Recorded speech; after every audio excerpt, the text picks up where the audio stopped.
who are some players that influenced you, which is maybe a different question than some of your favorite players. I don't know, it could be the same. But who are some of those that you, when you first started out, let's say, or... Oh, when I first started out, it was all about rock and roll, of course. It was Ringo. Of course, you know. Your hero, right? As well, yes.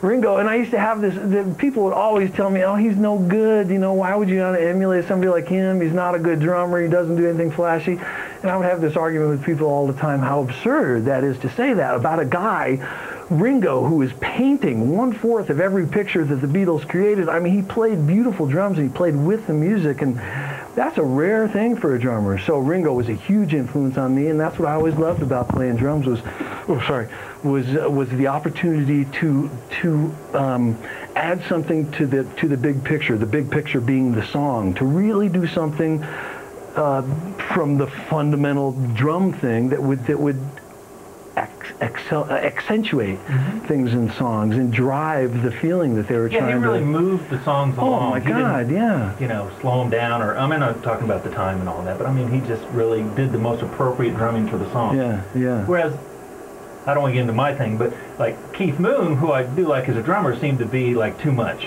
You know? Well, but that's what that band was like too. The Who were like that, you know? Yeah. Yes, without that flash and all that variation that he did, all those things, it just wouldn't have been the same. I don't think it was the same. When he died and they replaced him, I think Kenny Jones, is that his name? Kenny Jones. I think he did a great job and everything, and I didn't listen as much after that, but I don't think it was as exciting at all as when Keith Moon was there. That personality was so exhibited, you know, it was just out there in your face. The Keith Moon drums, they were such an integral part of all that Who music.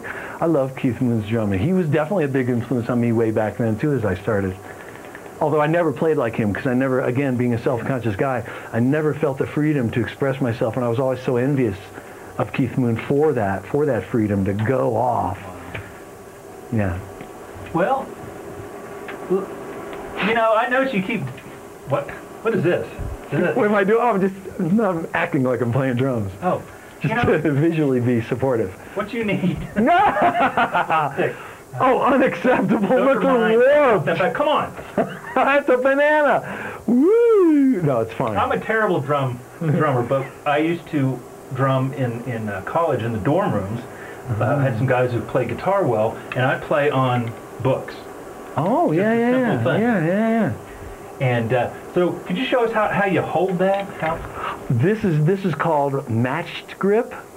Matched grip, and that is on the right hand. This is always, if you're a right-handed guy like me, your right hand is always going to hold the stick like this. This is called your fulcrum here, and you have your other fingers kind of move around it, but this is your grip, like that. And now in the left hand, traditionally, when drummers first started playing, they were playing in like Civil War marches and stuff like that. The drummers would be supporting the army, and they were carrying a snare drum in front of them, which was tilted then so that they could walk. It was tilted, so they used to hold the stick like this.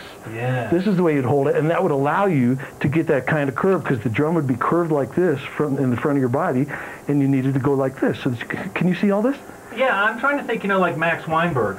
Max Weinberg. I don't know if he plays... I think, yeah. He plays like this? You know who I always think of this way, because it's so unbelievably... Well, it's unbelievable that he plays like this with the power that he does, is Stuart Copeland from The Police. Right. He plays like this. Whenever I have gone and played like this in mostly my little bit harder drumming, which is a rock-flavored drumming, that's what I've mostly done in my life, rock or even blues, but it's always a little bit harder than just kind of light jazz, which, again, this is something most jazz players would play like this, called the traditional grip. But for me, when I play like that and hit hard like Stuart Copeland does, with any given night, I have huge welts and blisters right here and here that would just kill me, and I'd be in bandages, you know, for days afterwards and not able to play like that again. So I inevitably end up like this. A lot of guys go back and forth, and it's got to do with power. And Tony Williams used to say, he's a great jazz drummer, heavy influence on me. I love Tony Williams. He would say that there is something that really chemically occurs in your system, in your body, when you hold the stick like this, so that your attack and your approach and everything about playing drums is different. The way you even envision it is different because you hold it like this. It just allows your body to invite a new perspective on what you're doing. That's kind of cool, isn't it? You know that. For those who don't know, we are in Boulder, so that makes sense. Yeah. I'm thinking of really great drummers, like guys like. Hey, I went and actually, I listed a bunch of drummers that I knew of. For this? That I liked, and then I looked up this, group of drummers that people consider to be the greatest. And some of the greatest drummers I think of are the Motown guys, like Benny Benjamin and Richard Allen and Uriel Jones. I mean, those guys, what they did at Motown for the Temptations, Four Tops, and all that was just amazing. Yeah. I mean, they played live, but kind of doing their own thing.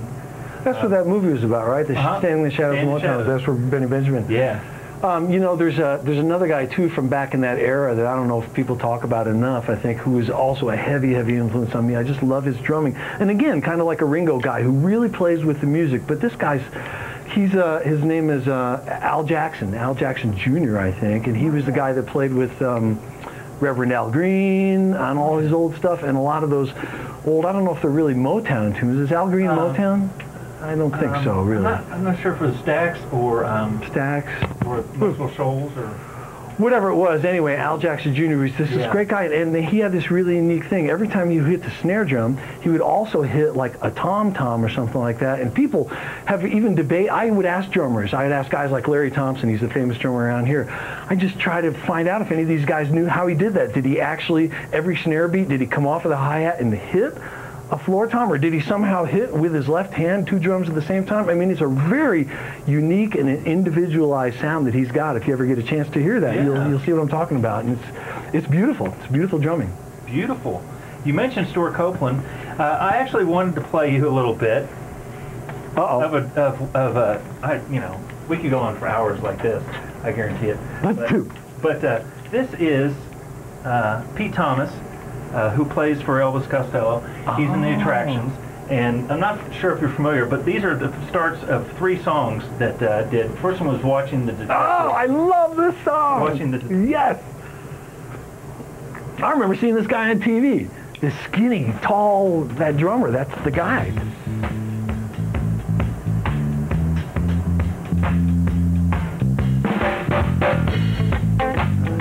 We missed the opening note, which is cool. Yeah, the very beginning. Let's do the beginning, just the beginning. Let's do it. So good. Cool. Yeah. And then he does this almost jazzy kind of. Well, it's a reggae flavor for sure, and this was way before reggae became the big popular thing that it became. I don't know if it's way before, but certainly. Is this him again? Yeah, man, he's an exciting drummer. He's got so much passion. That's I Don't Want to Go to Chelsea, and then end up with a totally different style here. Pump It Up? Yeah. I love this song too. I used to play these back in Kansas, and I haven't heard them since. Pump It Up is such a great tune. It's almost like, a Def Leppard thing. Of course, he's playing with both hands. Oh. Wait, bada boom. But I just like the versatility in just those 3 songs right there. Yeah, I mean, that says a lot about that guy, And then almost a heavy rock kind of sound to it. And to me, all musicians, I really admire those who can play different styles. Yeah. If they stick in one style and that's all they can do, Well, some of them do really great at that. I'm trying to think of some that, but... I really enjoy something like Pete Thomas from Elvis Costello and the Attractions. Maybe. Yeah. Sorry. No, that's great. That's a great man. I never knew that guy's name either. Now, if you could drum for a group or an artist, who would that be? My dream would be 3 bands I can think of. Tower Power, Little Feat, and who's the third one? I was going to... Well, Average White Band will be the 4th. I can't think of... Who's the third one I was going to say? Tower Power, Little Feat, Steely Dan, and Average White Band. I just love soul music like that. And Tower Power, that's the ultimate. David Garibaldi is the drummer for Tower Power. He's the paradiddle king. I don't know if you know what paradiddles are. Oh, yeah. Paradiddle. And this guy turned paradiddles into this art form unto itself. He was he painted such beautiful pictures with his drumming and the funkiest stuff you've ever heard. He's a great drummer, still alive, still playing. Tower Power has gotten back together in the last couple of years with the original band, including him and Rocco Prestia, who plays bass like a great drummer. These 2 together, it's 16th notes like crazy and the funkiest stuff you'd ever see or feel or hear. And Yeah. So. Man. Well, now I